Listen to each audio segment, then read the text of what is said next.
نوری کجا میری؟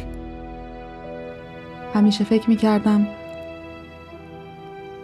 تا زمان مرگم اینجا میمونم، ولی انگار الان روزیم از این خونه بریده شده. چی داری میگی؟ درست میگه شهرزاد، این تصمیم منه. بعداً توضیح میدم. خب فعلا که کاری براش اینجا نیست. ببینم همه وسایلتو جمع کردی؟ بله خانم، جمع کردم. باشه برو. اما چرا؟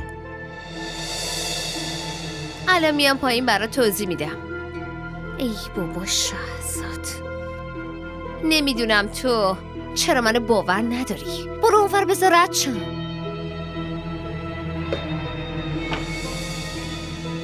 اینجا خونه منم هست مگه نه؟ خودت بهم این حقو دادی نه؟ پس بهم اعتماد کن. دیگه به این احتیاج نداریم. بذار بره، بعداً حرف میزنیم. برو. وایسا.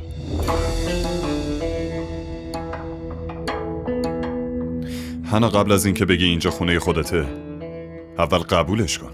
تو حتی نمیدونی توی این خونه هر چیزی کجا گذاشته شده.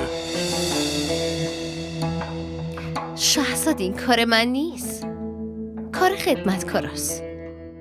بعداً حرف نزنی؟ لازمه جلوی این منو دعوا کنی؟ تو چرا وایسادی؟ برو دیگه. تو جایی نمیری. برو تو آشپزخونه. وایسا. میخوای نمایش را بندازی؟ پس نمایش منو ببین. جاسوسی منو میکنی؟ باور کنید نه خانم. جاسوسی میکنی آره؟ نه خانم. ساکت. فقط ساکت باش. به فروغ خانومت زنگ میزنی و بدگویی منو میکنی آره؟ باور کنید همه نه. حرفامو به گوشش میرسونی. خبر دارم. نه اینجوری نیست. بس دیگه، دروغ نگو. واقعیتو بهش بگو. یالا. حرفی ندارم. مگه پشت سر من بدگویی نکردی؟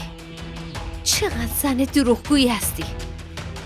مسئله اینه، دلت میخواد توی این خونه مشکل پیش بیاد؟ هنا کافیه. گفتم برو تو آشپزخونه.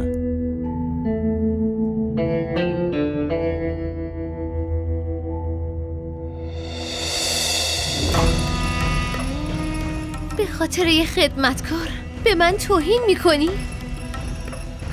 میفهمی داری چی کار میکنی؟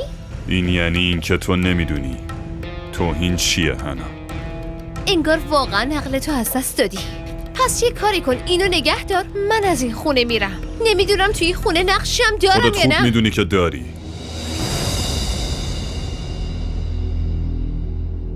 من ندارم.